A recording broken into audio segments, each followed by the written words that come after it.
तो कलयुग में परमात्मा ने विशेष समय निर्धारित किया हुआ है, अब वो वर्तमान में आ गया है। इसके अंदर पूरे ये हजारों वर्ष चलेगा मालिक की दया से। इस दौरान जितने भी पुण्यात्मा जन्म लेंगे उनके लिए तो रास्ता साफ मिलेगा। वो इतनी पुण्यात्मा होंगी, उनके कोटे का सुख परमात्मा सतलोक से साथ भेज जाएगा उनके। वो पुण्यात्माएं हैं जैसे परमात्मा प्रत्येक युग में आते रहे, उनको प्रथम मंत्र देकर भक्ति युक्त करते रहे और फिर उनको काल के हाथों नहीं लगने दिया। उनको परमात्मा ने सटो कर रखा है। यही एक प्रत्येक ब्रह्मांड में एक राजदूत भवन है। जैसे प्रत्येक शहर में, प्रत्येक देश में, प्रत्येक देश का एक एम्बेसडर हाउस होता है, ऐसे ही एक ब्रह्मांड के अंदर कबीर परमेश्वर जी का एक ऐसा लोक है। इसके अंदर इस ब्रह्मांड में भी एक लोक है जिससे ये ब्रह्मा विष्णु महेश अपरिचित हैं और काल भी उस ब्रह्मांड के उस छोर में नहीं जा सकता, ये ब्रह्म भी नहीं जा सकता। तो वहां परमात्मा ने सभी पुण्यात्माओं को बीज रूप में रखा हुआ है। और अब जो पुण्यात्मा आप आए हो, आप भी कुछ ऐसी आत्मा हो जो पहले आपको जन्म दे दिया। कुछ ऐसी आत्माएं हैं जैसे परमात्मा कलयुग में आए थे 600 वर्ष पहले, वो उनकी शरण में आए थे और उनको ज्ञान पूरा ना होने से परमात्मा से विमुख हो गए थे। विमुख तो हो गए थे लेकिन वो गुरुद्रोही नहीं बने थे। तो उनमें से आप हो, आपको इतनी भक्ति करा गए परमात्मा 120 वर्ष में कि आपको मनुष्य जन्म मिलते हुए आ रहे हैं। और जिनको मनुष्य जन्म मिलता हुआ आ रहा है वो परमात्मा की तलाश में भी कहीं ना कहीं अटकलबाजी ला रहा है। कोई संत ढूंढ रखा है या वैसे अपनी इच्छा से कोई न कोई साधना कर रहा है, क्योंकि वो आत्मा रुक नहीं सकती भगवान की भक्ति बिना, वो पूर्ण प्रेरणा है उसके अंदर। तो आप जी के ऊपर रहम करके गए परमात्मा 600 वर्ष पहले कि तुम्हें इतनी भक्ति करा गई कि तुम मनुष्य जीवन मिलते हुए आ रहे हैं। और जो प्राणी मनुष्य जीवन से आता है वो तुरंत भक्ति पर लग जाता है। आप तो ऐसे हो और आपका जो अब संतान होगी या आपका पोते पोती होंगी, जोता जोती होंगी, वो आवेंगी पूरे पुण्यकर्मी प्राणी, केवल पुण्यकर्मी प्राणी। अपनात्माओं, आप इस सच्चे ज्ञान से, तत्व ज्ञान से परिचित नहीं हो और हम काल प्रेरणा से इतने प्रेरित कर दिए जाते हैं। जैसे इस तत्व ज्ञान का तो अब समझो सूर्य उदय हो रहा है, सूर्य उदय होने से पहले रोशनी होती है लेकिन अधिक उजाला नहीं होता। तो अभी ये नो सोचो, अब सूर्य उदय होने ही वाला हो रहा है, प्रकाश थोड़ा है। तो ऐसे अन्य समाज इस परमात्मा के विधान से परिचित नहीं है।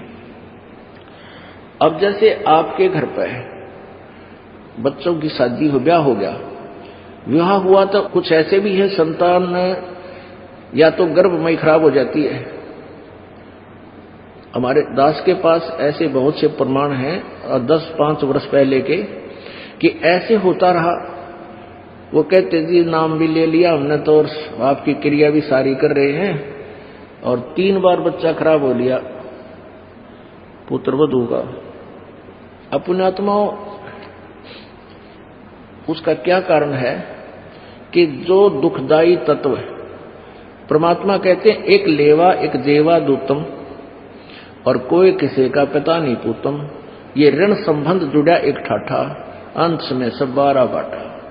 आज कोई पुत्र रूप में या पुत्री रूप में, पिता या माता, भाई या बहन, पति पत्नी रूप में जो आपस में जुड़े हैं, इनका पिछला कोई संस्कार है। और वो संस्कार ऐसा है जैसे एक बेटा खूब कमाई करता है, धन कमाता है और पिताजी शराब पीता है, जुआ खेले और शर्म के मारे पिता को वो कह कुछ नहीं सकता। तो वो पिता का पिछले जन्म में कुछ खा रहा था बेटा और वो पूरा करके हटेगा। वो बाप जब मर रहेगा जब उसके सारे पूरे हो लेंगे।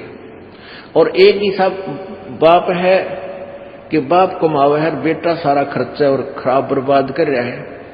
तो वो कभी वो उस बाप ने उस बेटे का ले रखा था, अब वो पूरा करके पीछा छोड़ेगा और टेंशन दे जा रही। अब ये जो कथाएं है ना, दंत कथाएं लगती थी हमने, वो दंत कथाएं नहीं थी।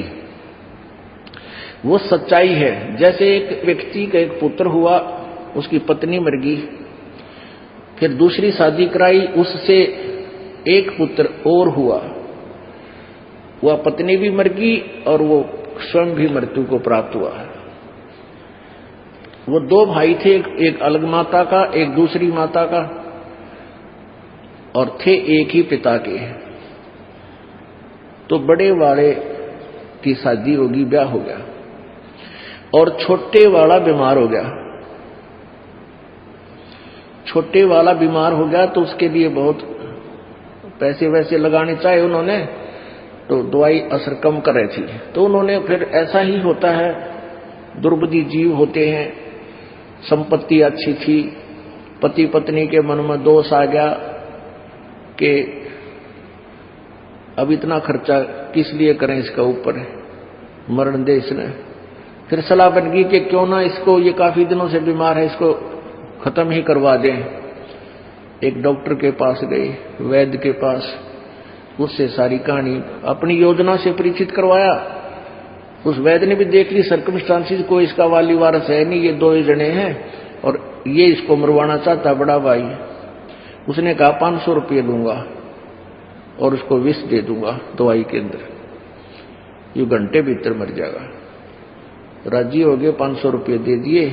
वो लड़का दवाई दे दी, मृत्यु को प्राप्त हुआ, विष दे दिया।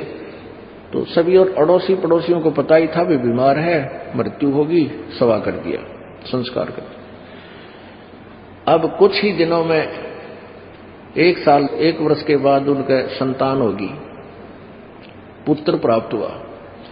अब सारी संपत्ति के मालिक इकलौता पुत्र, और कोई संतान हुई नहीं।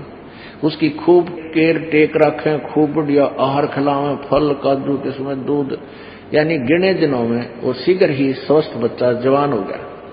यानी 12, 13, 14, 15, 16 साल, पहले जल्दी शादी कर देते थे, तो 14, 15 साल का होते ही उसका विवाह कर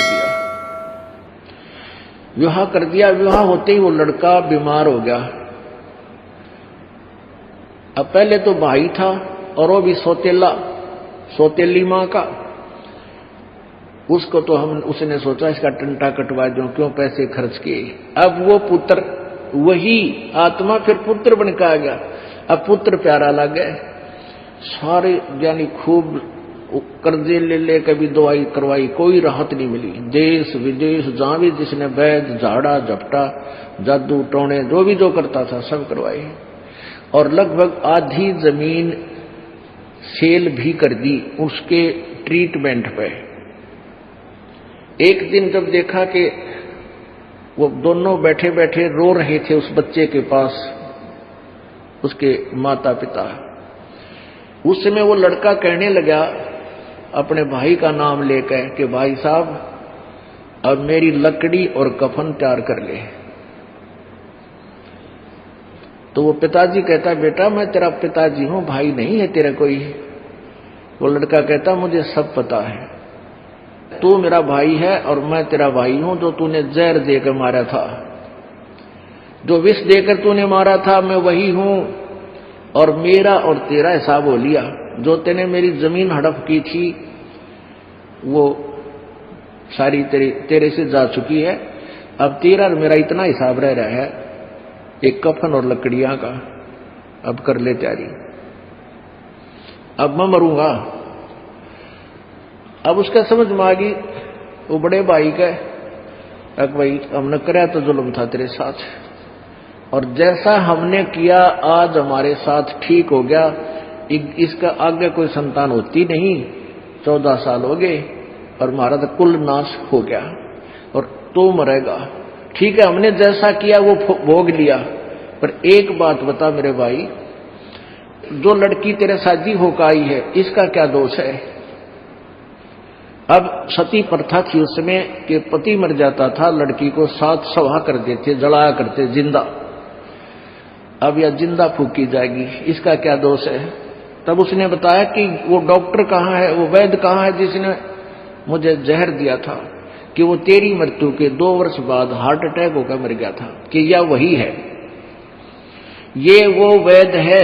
अब इसको सजा मिलेगी या जिंदगी जलेगी, न्यू कहकर वो शरीर छोड़ी। तो पुण्यात्माओं, एक लेवा एक देवा दूतम, या कोई किसी का पिता नहीं पूतम, ऋण संबंध जुड़ा एक ठाठा, एक दूसरे का उधार आपके उलझी हुई है, ये सब अच्छे लग रहे हैं। मृत्यु के बाद कहते हैं सब 12 बाटा, अपने अपने कर्मानुसार, कोई गधा बने, कोई सूर बने, कोई स्वर्ग जा, कोई नरक जागा, वहां कोई मेल फिर नहीं हो पाएगा। अब हमारे युगों युगों के ये संस्कार आपस में उलझे हुए हैं।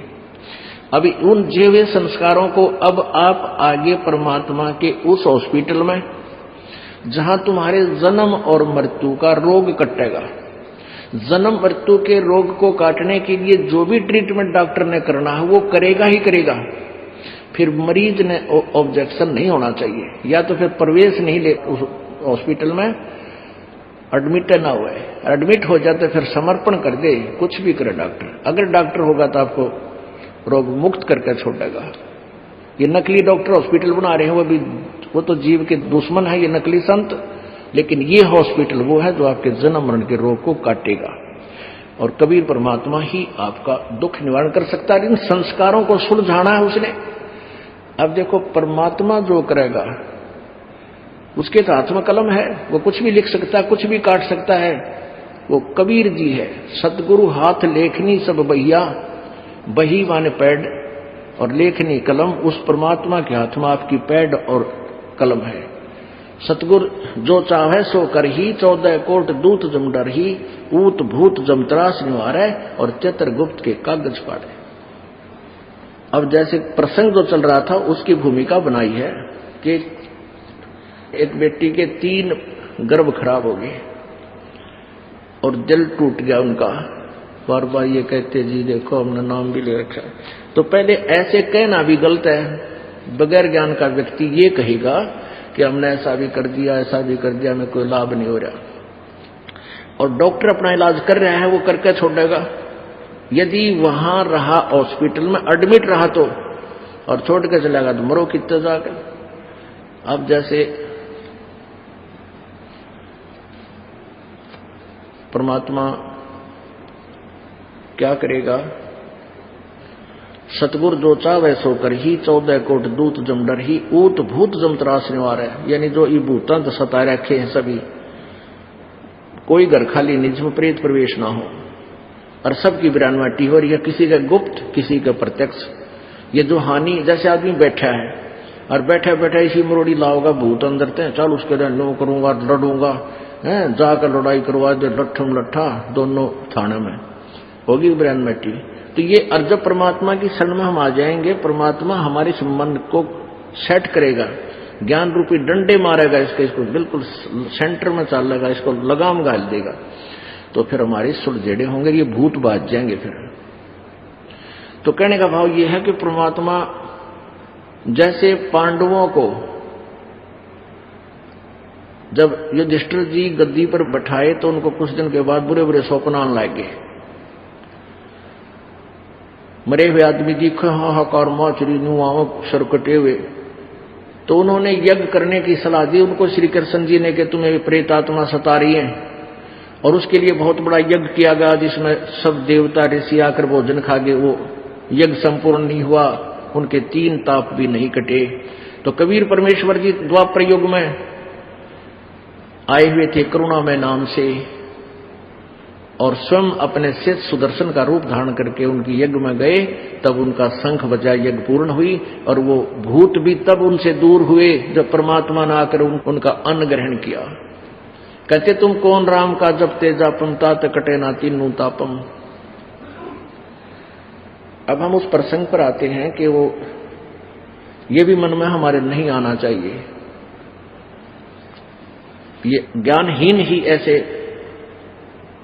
जो है ना सोचता है कि मैंने इतना दान कर दिया, इतनी जो चढ़ा दी फलान कर दिया। अरे एक टेबलेट से ठीक ना हो तो 2 खावे, जो दर्द है वो हो सकता है 1 महीना भी खानी पड़ जाए लगातार। तो ऐसे ही इस धर्म के जो भी बताया जाता है उसको बढ़ाने से ही आपका समाधान होगा, उसका छोड़ देने से नहीं। अब जैसे इस हॉस्पिटल ने छोड़ जाओगे तो फिर आप कितने दुख पाओ, कोई दिक्कत नहीं। और हॉस्पिटल ना छोड़ियो, यानी यहां से हटियो मत, फिर देखना कुछ दिनों में क्या क्या सुख देगा। परमात्मा कहते हैं द्वार धनी के पड़ा रहे और धके धनी के खावे, और 100 काल झकझोली पर द्वार छोड़ नहीं जावे।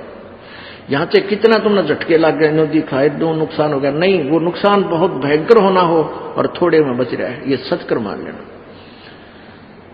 जैसे सर्दियों में सर्दी ज्यादा हो जाती है और किसी ने कंबल ओढ़ रखा है और फिर भी सर्दी महसूस हो रही है, और वो यूं सोचा है कि देख मैंने कंबल भी ओढ़ लिया, सर्दी फिर भी लग रही है, मैं नहीं रखता है कंबल न फेंक दूं उठा के। ऐसा तो कोई अनाड़ी कर सकता है, समझदार नहीं कर सकता, तो याज्ञा नहीं कर सकता है। तो उसका समाधान कंबल फेंक देना नहीं। आपने कंबल लिया है, कंबल ने जितनी उसकी क्षमता है उतना प्रोटेक्शन दे रखे आपको, और सर्दी ज्यादा है तो कंबल के स्थान पर रजाई ले, यानी उसी को उस तरह का प्रोटेक्शन बढ़ा घटा मत, तब जान बचेगी।